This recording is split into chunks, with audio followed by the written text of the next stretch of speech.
Welcome to the You Are a Philanthropist podcast. This is episode 9, and today we're hearing from Melissa Prendergast. Melissa is a licensed real estate agent, independent business owner, mom of 4, and as she describes, a professional volunteer.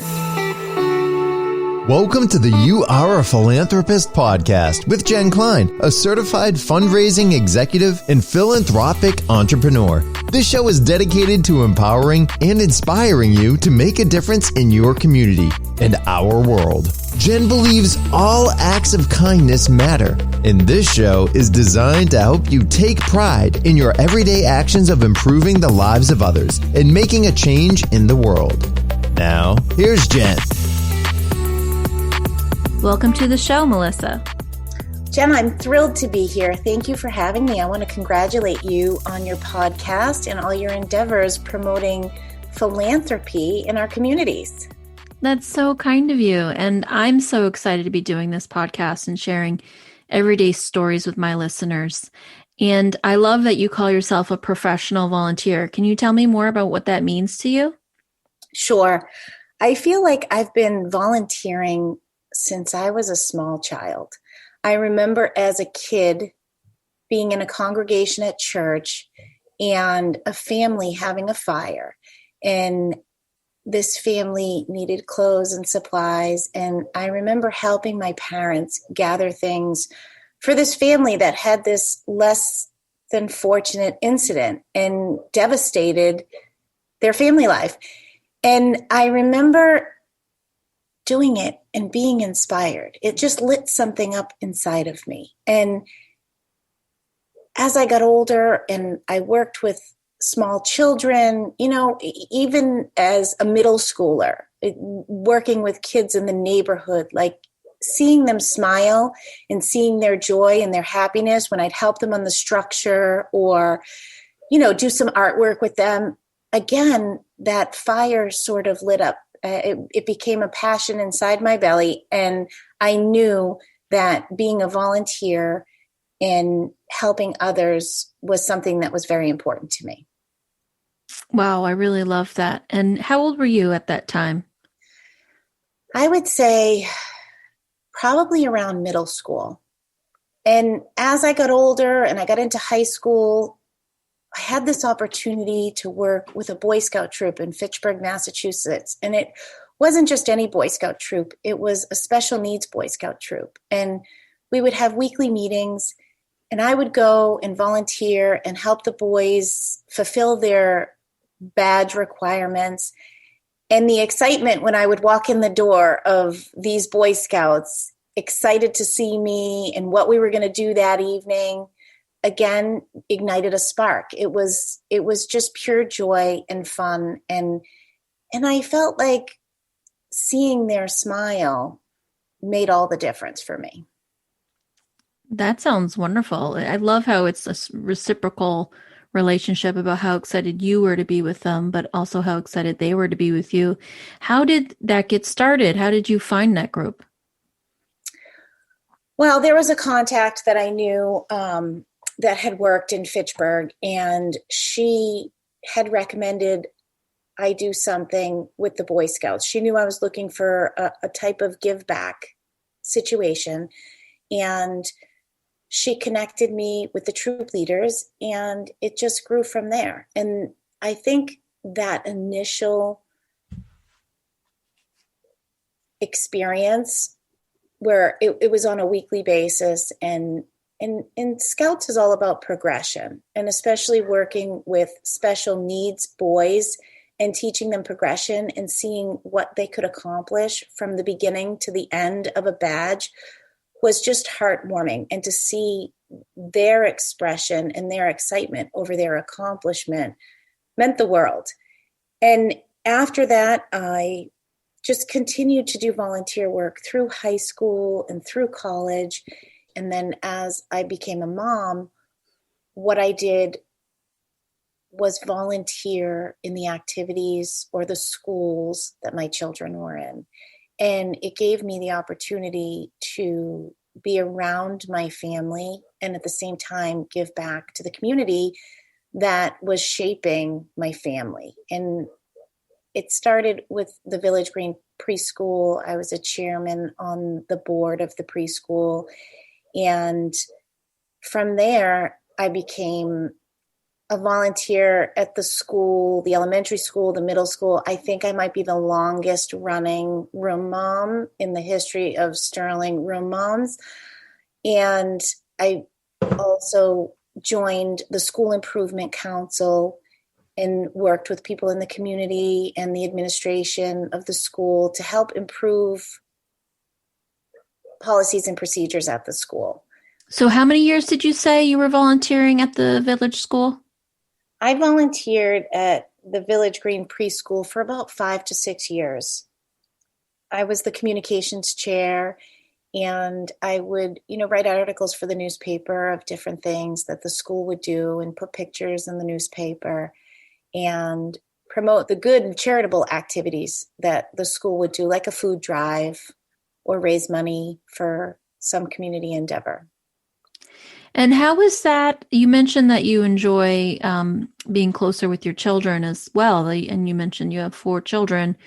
I'm curious how the way you've been involved in your children's lives so intimately has affected their interest in any passion they have with volunteering. Well, you bring up an excellent point, Jen. I feel as though the kids get to see doing good. And when the kids see volunteerism as children, I feel as though it helps shape their philanthropic efforts as adults. My son, my oldest, is in college and he's in a fraternity at UNH. And the first time he did his volunteer work with the fraternity was at a soup kitchen in New Hampshire. And he couldn't have been more excited. And it was so heartwarming to see him reciprocating, these efforts that he had seen as a child. And my daughters have also been in Girl Scouts, and most recently we have done, community service projects, donating money to the Sterling Animal Shelter that the girls raised from selling cookies. Cookie sales, when they come around for the Girl Scouts, cookies is such an entrepreneurial venture. And it's the biggest girl-led entrepreneurial venture, I think, in the country. So it teaches a lot of good business skills, decision-making, accountability, all sorts of good stuff coming out of Girl Scout cookie selling. That's terrific. How many years have your kids been involved in Girl Scouts? And are you a leader with the Girl Scouts? I am. I've been a leader with the Girl Scouts for multiple troops for over a decade. And it's been great. It teaches girls so many things. They're empowered to be leaders. And, we lead a girl-led philosophy. So girls are making decisions. They're making decisions for themselves. They're making decisions for the troop. They decide what we do and who we do it for and how we're going to do it.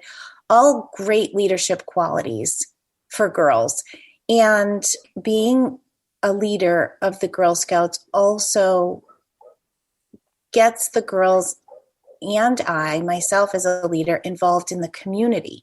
We have to integrate the leaders, the parents, the different, organizations in the community that we're working with to raise money. It's a collaboration, and the girls see that. And so it's teaching them how to put together 5 or 6 different entities to come out with a final product, which is typically them helping or donating or serving for someone or something in their community. That is so interesting, because when I buy Girl Scout cookies, all I really think about is how delicious those cookies are. Cookies teach a lot. They teach girls to make decisions on their own and as a team, and money management, all sorts of good business ethical skills and people skills.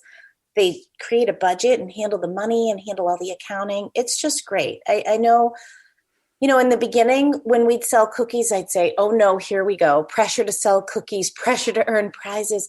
But having done it for over a decade with multiple troops, I've really learned, how important this relationship building entrepreneurial skill is just in life. Well, you weren't kidding. You really are a professional volunteer. That's amazing, your commitment to organizations, especially the Girl Scouts. And I'm curious, is that your favorite piece of philanthropy you've done? Well, I really enjoy working with the Girl Scouts. I enjoy leading the girls and, helping them to really live by a help people at all times philosophy. Like as leaders, we educate and inspire a positive attitude and help the girls to just become leaders in their communities.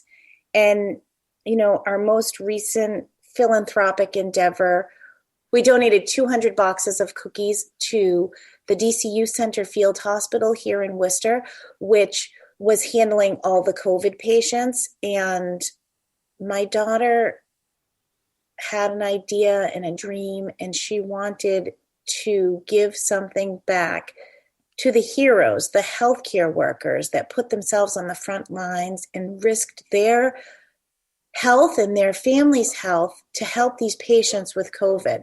So she took orders. We raised money. She took orders. We ordered what the healthcare workers wanted for cookies. We organized the drop-off. It was pretty amazing. And she was pretty excited to know that she could thank those people that were selflessly helping others during this pandemic. Okay, now you're making me cry. Because that just sounds like what a light during such a dark time, especially for those frontline workers. And for a child to have that vision and for a child to lead that effort must have been really moving for those recipients. It really was. I think the people that I worked with at UMass, I should say we worked with, because Jessica, my daughter, was involved in every aspect of it. The people that we worked with were just so grateful and so excited that this was coming from a fifth grader. I can't imagine. She had the vision to say, okay, I want to give a treat to these workers that are working, putting themselves at risk. That's beautiful. I love that. And I'm sure at 12 years old, this is just the beginning for her. And I can see her following in your shoes, just as you mentioned, your son is already doing with his fraternity. So it really excites me that you are raising 4 children to be inspired and be excited about philanthropy. They're the future. And it shows how important philanthropy is, how exciting philanthropy is, that everyone can do it, as you said. And that these youth of today are going to bring us into the future of philanthropy. And my goal with this podcast is to really inspire more people to join the table, to join all of us. And I'm encouraged really by your leadership and your role modeling for your children. Thank you, Jen. I think what you're doing is fabulous. And as I call it, a can-do philanthropy. You're getting the message out there that anyone can do this type of work. I mean, there aren't many roles in life, right, where you can just wake up, get out of bed, and decide to change the world. You can do this here. Philanthropy is one of those things that you can wake up and get out of bed and decide, I'm going to be a philanthropist and I'm going to do something to change the world. I mean, a botanist, a scientist, an archaeologist, a paleontologist, all these things you need to go to school for. And not that you shouldn't strive to be one of these things, but a philanthropist, you can wake up one day and say, I can do it. Oh my gosh. I love that. No one's put it so succinctly. And I love that I have this vision of waking up and having that can-do attitude, especially today when we're also isolated and the media is very negative and the politics are ugly. To be able to open your eyes first thing in the morning and say, what do I want to do to change today? What can I do with the resources, either my time or my financial resources, to make that change today in at least one person's life? Right. And, when we were deciding what to do for the heroes that work with the COVID patients, Jessica and I both thought because of the pandemic, they might not be able to take the cookies, right? Like, we don't know what the actual sanitation rules are with the hospital. And the pandemic changes things. But I think what we learned and what Jessica learned, especially as a middle schooler, as a fifth grade child, was ask, reach out. The worst that they can say is no. And then we move on and we figure out. And when we reached out, the response was so overwhelmingly positive that we realized nothing ventured, nothing gained, right? Yeah. So have no fear, embrace it, pivot when you need to, keep going, right? Absolutely. For sure. We've talked about your role with the private school that your children went to. Was it a private school or a public school? Just want to clarify. No, they're at public school. Okay. So we talked about your role with the public school. We talked about your role with Girl Scouts, and your childhood experiences. I don't want to push you even further. That sounds like a lot. I'm just curious if there are even more ways that you've been committed to philanthropy. One of my most favorite volunteer efforts was being a soccer coach. I was a soccer coach for 13 years for my kids' teams, and sometimes coaching 3 teams at once. And let me tell you, that schedule was a little bit crazy. Wow. I enjoy working with the kids. I really do. I enjoy, donating to shelters and donating to the healthcare workers and doing these types of community service projects. Absolutely. But I love working with the kids in the community and seeing a child who maybe didn't like soccer when they started, and then seeing their progression and smiling, loving the game, making new friends. I mean, there's just so much that you get as a volunteer, as a coach, seeing the growth of a child. And I feel like that's a whole nother area. I haven't coached for 2 years, and I have to tell you, I am definitely missing it. I can only spread myself so far, and I definitely spread myself very thin with my volunteer efforts. And that is one that I do miss for sure. Yeah, coaching is a really important role for teaching children how to be a team, how to get back into it when you're injured, or needing to persevere through any mental blocks you have. I bet you could give a good pep talk. Well, I will say, I think the importance of a good coach is knowing your players, knowing what each kid needs, like knowing what motivates them and what gets them excited and how they learn. And that's not an easy thing to do.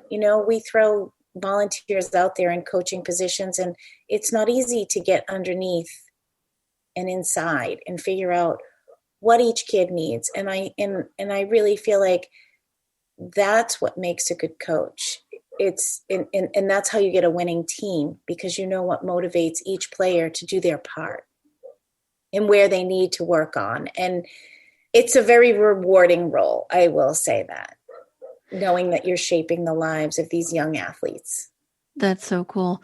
And I love how, even though, it's kind of a negative, you mentioned that you wish you could do more with coaching over the last 2 years. It brings up a good point that we can't spread ourselves too thin, even though there's the interest and the love there, but we do need a balance with our lives. And certainly COVID has hindered people from, I'm sure that probably played a role as well as you getting back into coaching, is the ability to interact with children in public schools these days.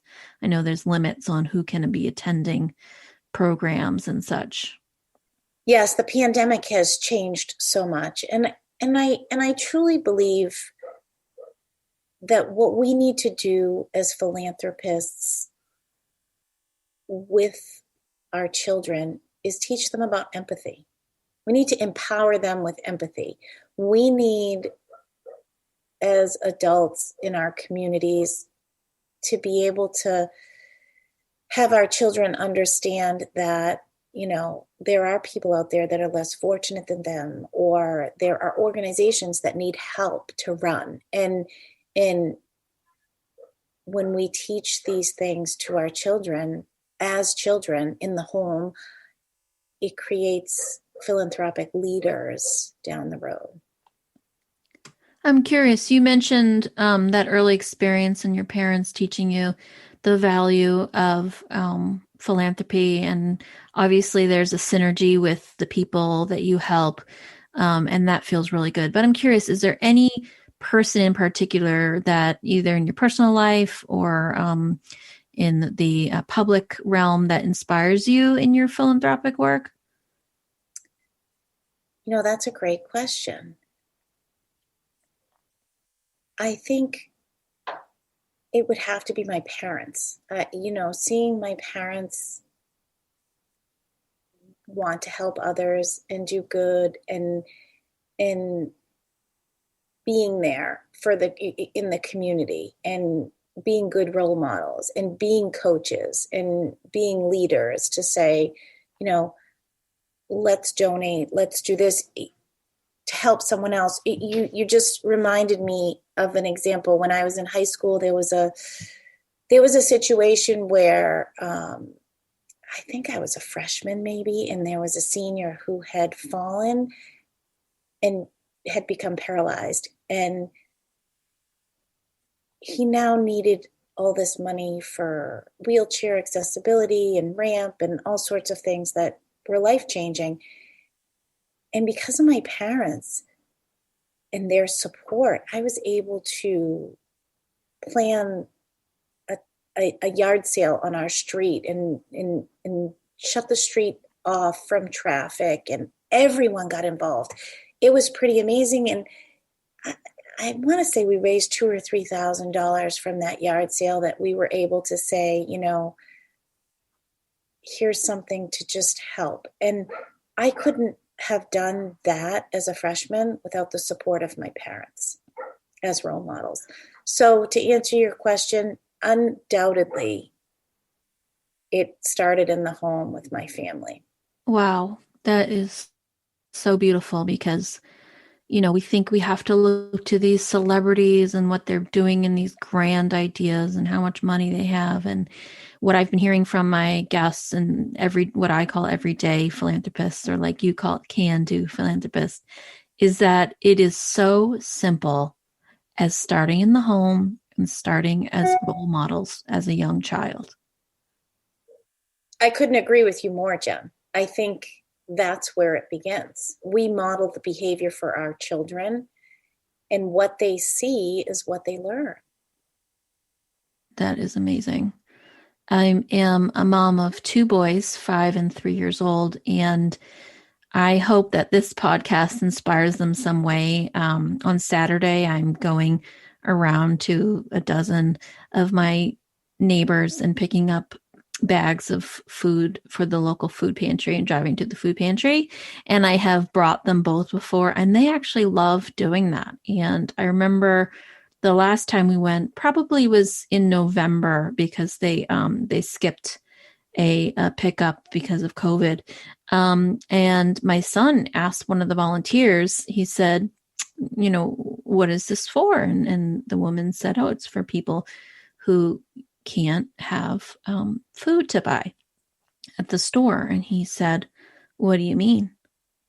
He lives in a bubble. He has no idea about the hardship people face. And so at a young age, teaching them that they've been given so much, they have so much to be thankful for, and that we do need to help people less fortunate is a great thing to learn at any age.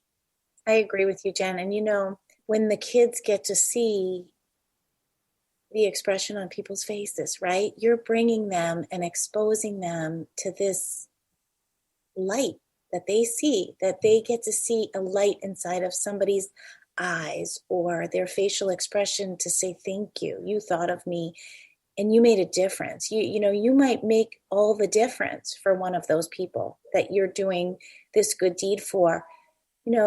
Jessica and I, my Girl Scout who I refer to, we did a holiday meals drop off for the elderly and the disabled. We didn't do it this year at Thanksgiving because of COVID, which was really saddening. But the exposure, like you just said, with your children, that she got to see how some people have to live and they're struggling to get to the door because they're crippled and they can't go out for Thanksgiving. They can't cook for Thanksgiving, but a local community, Catholic Charities, I believe was the charity, makes these meals and delivers to them is beautiful. It's such a beautiful thing. And it's a beautiful thing for our children to see the need so that they can make a difference when they get older. That's beautiful. I have mentioned in my first episode that people have been more generous during COVID than ever before in the history of the world as Americans. And I'm curious if you've seen that reflected in your cookie sales this past year. I have. What's funny is I've never been cookie mom, and I am cookie mom this year. So I am accountable for all the cookies that we take and get and receive money for. And it's pretty interesting to learn how to be cookie mom. But what I have seen is we haven't been able to do cookie booths like before, where we'd go out and the girls would dance and jump into the cars that are driving by, and we'd sell cookies on the fly like that. And people aren't seeing that. And when they do figure out that you have cookies, they're excited to buy them. They're excited to support the Girl Scouts. And I think cookies provides a normalcy in a time where it has been so abnormal with the pandemic. And it just goes to show that Girl Scout cookies are something that people expect at this point because of the repetition and how many years Girl Scouts has been doing it. So I have seen an increase in sales. I've never sold with my daughter, over 10 years of selling. We've sold the most cookies this year than we've ever sold. That's beautiful. I love seeing the real world reflection of the statistics that I read about in the news. And I'm guessing that Cookie Mom is better than being called Cookie Monster, huh? Yes. I've actually enjoyed the role. I think I was a little nervous to take it on, having the accountability for all the cookies that go out of our troop, but it's been very rewarding. Like all of my volunteer endeavors, it's always rewarding. You always feel good. It's a feel good at the end of the day. You get to feel like you're doing good for so many. Well, I can't imagine all the lives that you've touched in your life with the many volunteer roles that you've done. And I know there's probably more we haven't even covered, as you have described yourself as a professional volunteer. I want to just take a commercial break. I want to share with my listeners about something that I did so that they can be inspired to be volunteers and donors in their communities, to both individuals and nonprofits. So we'll be right back.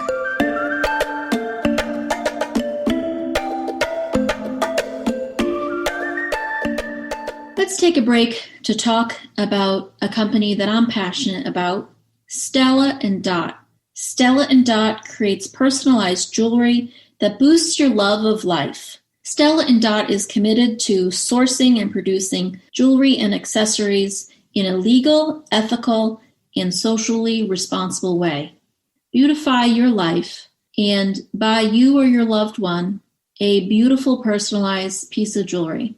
Go to JennKleinPhilia.com for more information. That's JennKleinPhilia.com. You are the kind of person who wants to improve the lives of others, but you need to take pride in your everyday actions. You Are a Philanthropist believes that every act of goodwill deserves to be recognized as philanthropy. Each individual action you take impacts another's life. believe that what you do makes a difference. So call yourself a philanthropist and start a ripple effect of generosity that boomerangs back to you. Go to youareaphilanthropist.com/shop. Style your outside to match your inside. Choose a t-shirt, hoodie, or bag to show how much you love giving to others. That's youareaphilanthropist.com/shop. We're back. I want to thank you again for being here. And today we're hearing from Melissa Prendergast. Melissa is a licensed real estate agent, independent business owner, mom of 4, and as she describes, a professional volunteer. I'm curious what you would say to our listeners who are either, struggling to figure out what it is they want to do when they wake up in the morning, or what it is they can do if they have limited resources in any ways, or if they're trying to figure out how to get started. What would you say to empower them to make that difference today and tomorrow and the next day? Jen, I think your question is very important because I think philanthropists shouldn't be held back by finances. I think philanthropists should be able to think about what is it that I can do. And if you're having trouble figuring out where you think you fit in your philanthropic world, start with your life. What is it in your life that you do? And for me, it was aligning my efforts with my children. That's how I stayed involved with them and also was able to give back to the community. And it's as simple as that, is figuring out something that you're passionate about. It doesn't have to be, you don't have to be Bill Gates or Warren Buffett and donate gazillions of dollars.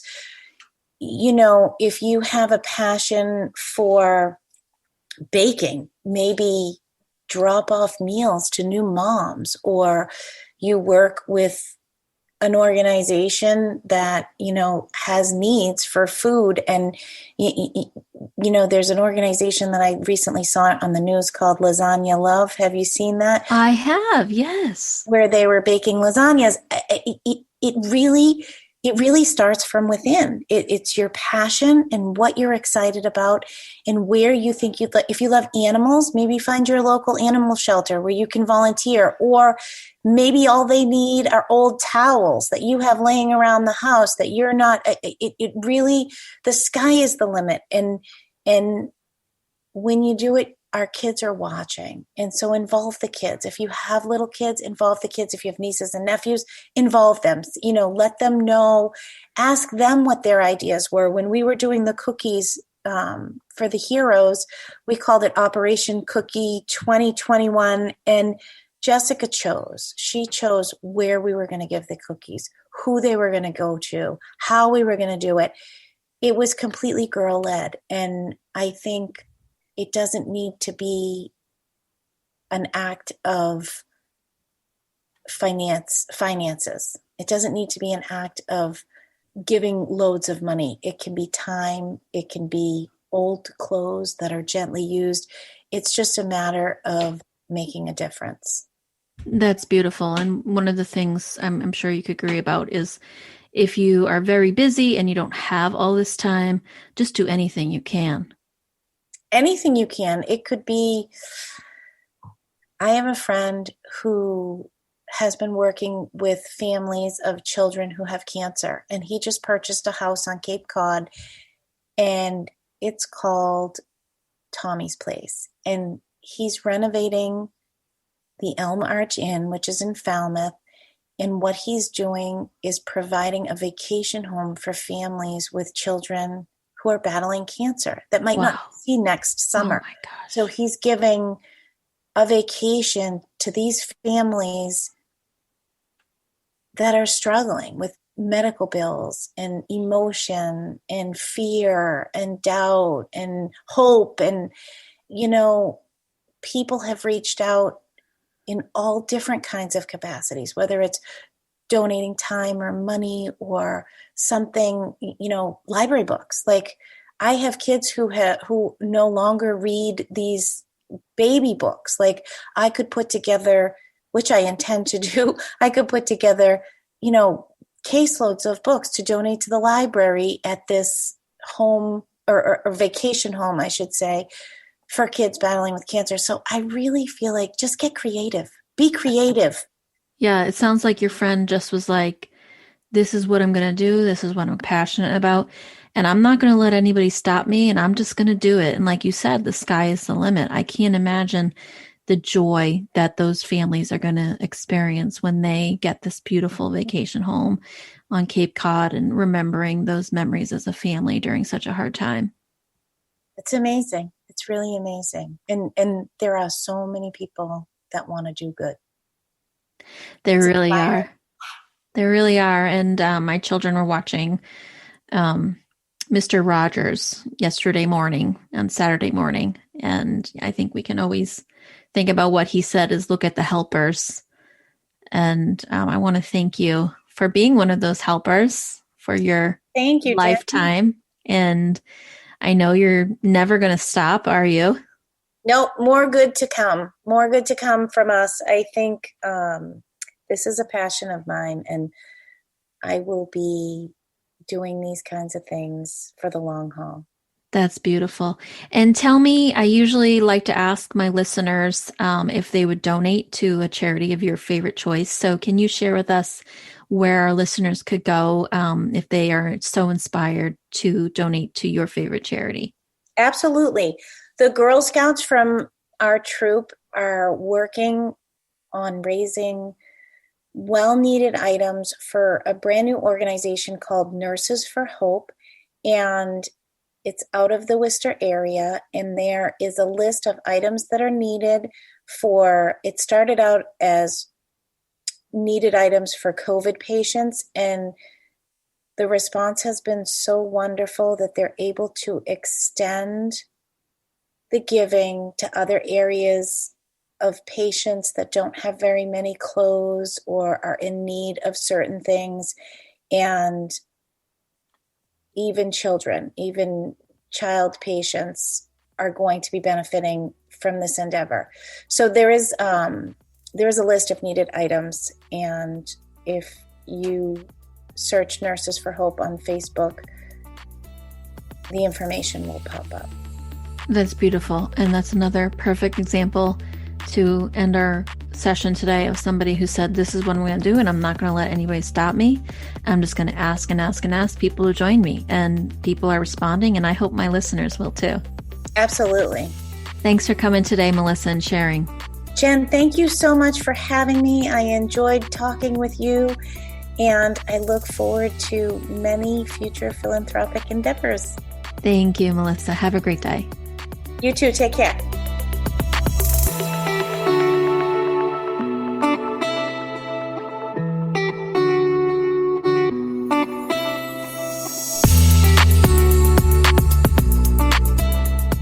This year, I lost weight through a nutrition program called Arbonne International.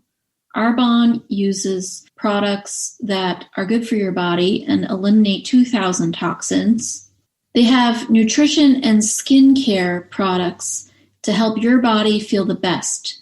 More importantly, why I'm talking with you about this today is because they're certified B Corp, which means they put people, planet, and purpose over profit. They donate and created a foundation called the Flourish Foundation that gives to children's mental health programs all over the world. If you'd like to hear more about Arbonne and how it can help you feel your best self and you can feel good about supporting, go to JennKleinPhilia.com. That's JennKleinPhilia.com.